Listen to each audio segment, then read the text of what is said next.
অনেকক্ষণ থেকেই তো মোবাইল দেখছি, আগে চারটি খেইলে তারপর না হয় আবার দেখিস। কানে করে ঘ্যান ঘ্যান করো না তো, যাও এখান থেকে, আমি পরে ঠিক খেয়ে নেব। মা শোনো। হ্যাঁ মধু বল। আমার নতুন দুটো ভালো ভালো ড্রেস লাগবে আর একটা মোবাইল। মধু, কদিন আগেই তো দুটো জামা নিলি, আবার এখন এত টাকা কোথায় পাবো বল? ঘরে একটাও চাল নাই, দোকানদার আর বাকিতে দিয়েছে না। তোর আব্বা মারা যাওয়ার পর লোকের বাড়ি কাজ করে সংসারটা আমি কোনো রকমে চালাই। তুই তো জানিস আমাদের অবস্থা, তোর পড়াশোনা চালানোই তো কষ্ট হয়ে যায়। তারপর যদি তুই এরকম করিস তাহলে আমি কি করবো বলতো? সব বান্ধবীদের হাতে নতুন নতুন ফোন আর গায়ে ব্র্যান্ডেড ড্রেস, আর আমি এভাবে গেলে আমার মান সম্মান থাকবে? আমি সব বুঝতে পারছি মধু তোর কষ্ট, কিন্তু আমাদের যে অবস্থা তাতে তো খাওয়া দাওয়া ঠিক মতো জোটে না। আমি তো ওসব কিনে দিতে পারবো না। পারবে না তো জন্ম দিয়েছিলে কেন?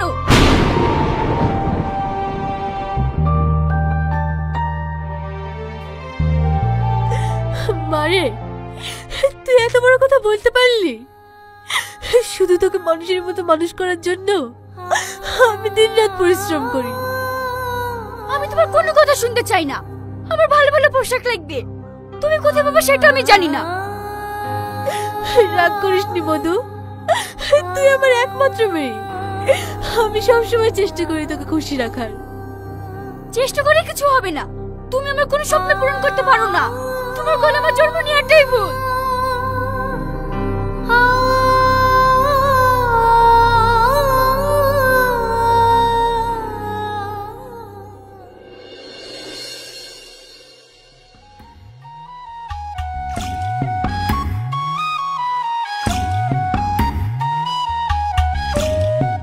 শ্রাবণী, স্যার পড়াচ্ছি আর তুই ক্লাসের মধ্যে ফোন দেখছিস কেন?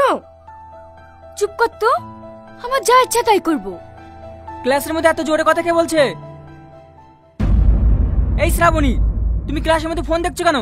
রাখো ফোনটা। Sorry sir. ঠিক আছে বসো। দেখলি তো, বললাম না তোকে ফোনটা বন্ধ কর, শুনলে তো স্যারের কাছে বকা। বাদ দে তো। শ্রাবণী, তুমি এতটা নোংরা, একজন শিক্ষকের কথা অমান্য করছো। আমি চাই না তোমার জন্য আরো স্টুডেন্টের অসুবিধা হোক। বেরিয়ে যাও এখান থেকে, গেট আউট।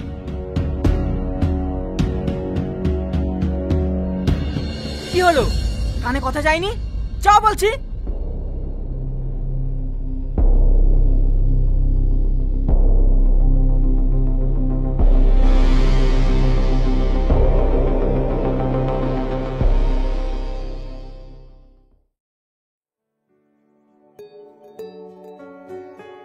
আমি তো এটাই চাইছিলাম যে আমাকে ক্লাস থেকে বার করে দে।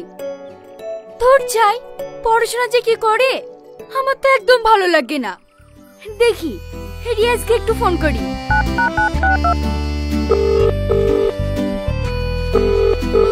হ্যালো রিয়াজ, কি করছো এখন?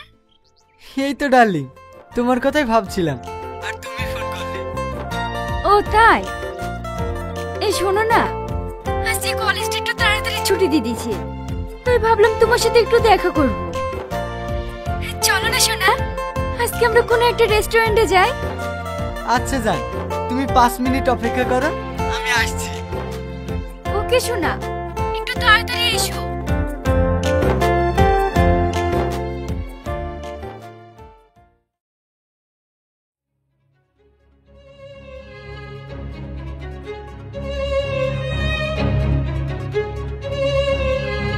শ্রাবণী, মারে একটু পানি দে না, ওষুধটা খাই। আমাকে এখন হুকুম টুকুম করো না তো, আমি এখন বই পড়ছি। পড়তে বসেও শান্তি নাই, সবসময় ডিস্টার্ব, আর ভাল লাগে না। এভাবে বলছি কেন? আমার শরীরটা খুব অসুস্থ, আজকে রান্না বান্না মনে হয় করতে পারবো না। তোকে তো আবার না খেয়ে কলেজ যেতে হবে, তাই বলছিলাম তুই রান্নাটা বসিয়ে দে না মধু। ওসব রান্না ফান্না আমি করতে পারবো না, আমি এখন পড়াশোনা নিয়ে ব্যস্ত আছি। আমি কলেজ যাওয়ার সময় খেতে পেলেই হলো।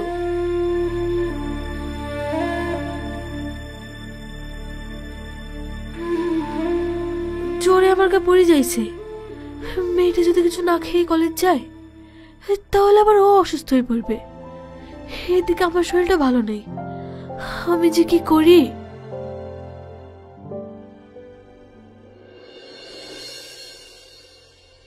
মেয়েটা আমার একটা কথাও শোনে না, এত জেদি মেয়ে, ওকে না আমি আর পারিনি।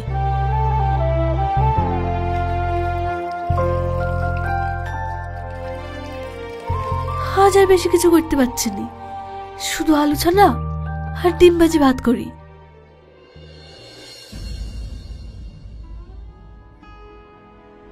নে মধু, খেয়ে নে। মা, তুমি আমার জন্য আলু সোনা ডিম ভাজি দিয়ে ভাত নিয়ে এসেছো। তুমি জানো না আমি মাছ মাংস না হলে ভাত খেতে পারি না। মধু, আমি তো তোকে আগেই বললাম আমি অসুস্থ, রান্না করতে পারবো না। তাও আমি কষ্ট করে রান্না করে এনেছি, শুধু তুই না খেয়ে কলেজ যাবি বলি।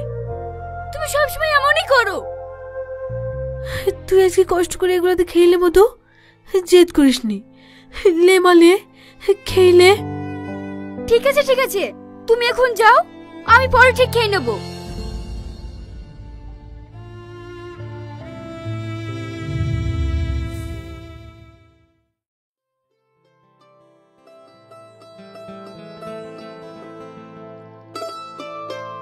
আচ্ছা ঠিক আছে, তোরা যা। আমার মা ভীষণ অসুস্থ, মায়ের জন্য ওষুধ নিয়ে বাড়ি যাবো। স্যারকে বলে দিস। আচ্ছা ঠিক আছে।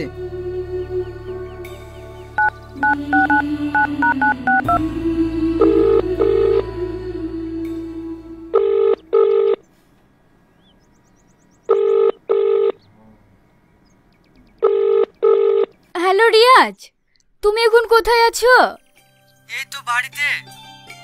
আমি এখন ফ্রি আছি, চাইলে তুমি আমার সাথে দেখা করতে পারো। হ্যাঁ, আমি এক্ষুনি আসছি। ঠিক আছে, তুমি এক্ষুনি চলে এসো, আমি তোমার জন্য ওয়েট করছি। হ্যালো শাহিন, তুমি কোথায় আছো? আমি তো বাড়িতেই আছি।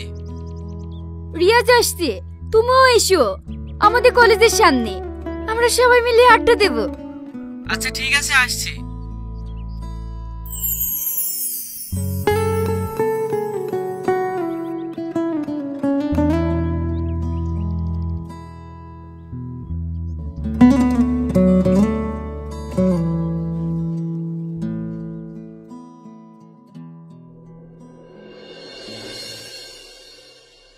শোনো শ্রাবণী, আমরা একটা প্ল্যান করেছি, একটা জায়গায় ঘুরতে যাব।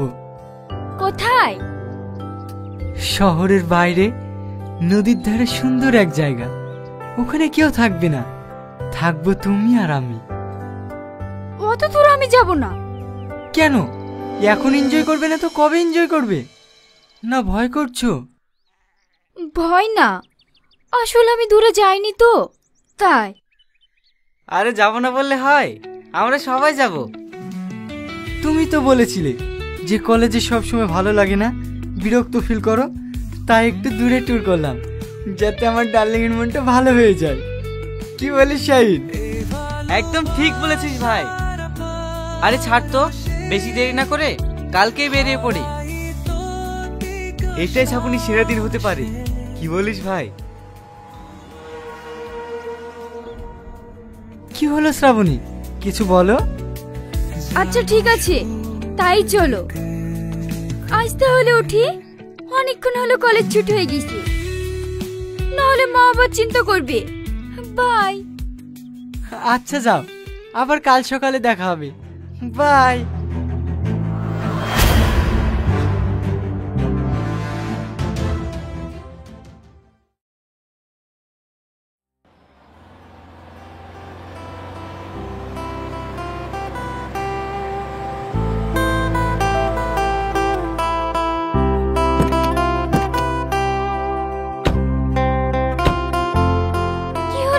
এত দেরি কেন? তোমরা যে বলে নদীর ধারে যাব, তাহলে আমাকে এখানে ডাকলা কেন?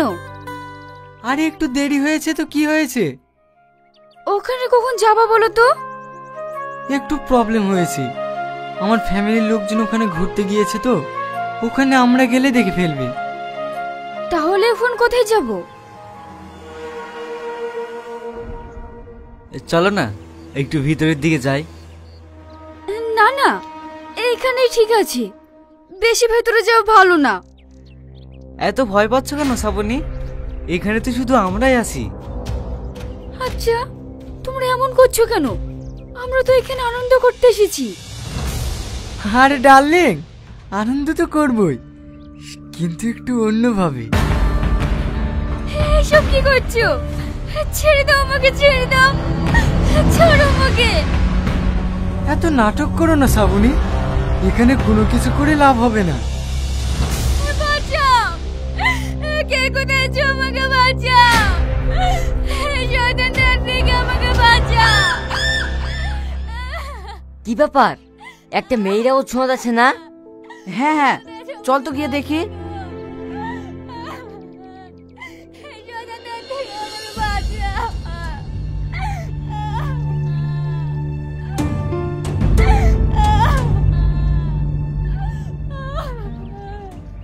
এ কি সারো মেয়েটাকে, তোমরা কি পাগল হয়ে গেছো নাকি? একটা মেয়ে কিভাবে? সিসি, এই তো দাঁড়িয়ে কি করছি? মাশাআল্লাহ দেখে।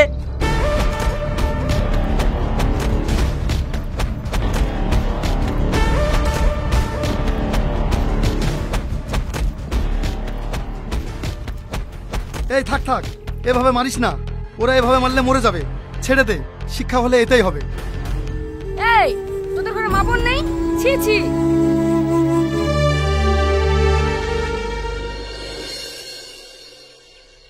এই, তুই ওই পাড়ার রামেশের চাচির মেয়ে না? এইসব মেয়েদের এরকম হয় ভালো, ছোট ছোট পোশাক পরবে আর বাপ মায়ের কথা শুনবে না, পড়াশোনা করবে না। সিসি, রামেশের চাচি খেয়ে না খেয়ে কত কষ্ট করে পড়াশোনা করায়, কোনো অভাব বুঝছে তাই না? আর তার মেয়ে হয়ে মাকে সম্মান করিস নি? এমন মেয়ে থাকার থেকে না থাকাই ভালো। ছি। এই চ।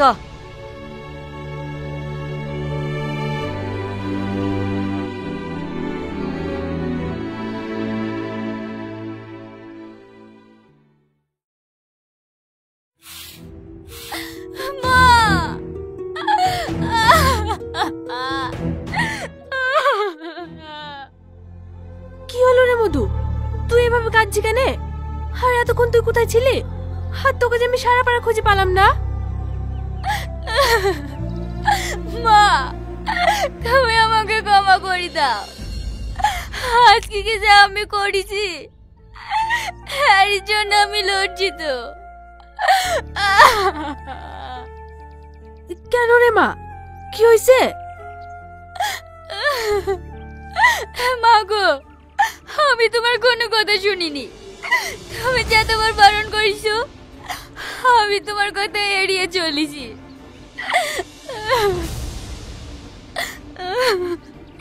আজকে রিয়াজে বন্ধুরা মিলে আমার সাথে যা করলো, জীবনের সব থেকে বড় শিক্ষা পেয়ে গেছি মা। এইসব তুই কি বলছিস মা? রিয়াজ আমাকে মিথ্যে কথা বলে একটা নির্জন জায়গাতে লুকিয়ে, তারপরে আমি আর বলতে পারছি না মা। আল্লাহ, আমি কি শুনছি? তুই ঠিক আছিস তো মধু? হ্যাঁ মা, ঠিক আছি। আল্লাহর কাছে অনেক অনেক শুকরিয়া, ওরা আমার কোনো ক্ষতি করতে পারিনি। কিন্তু আমি তোমার কাছে যে অন্যায় করেছি, আমি নিজেকে নিজে ক্ষমা করতে পারি। तो गाइस ये वीडियो लास्ट तक देखो।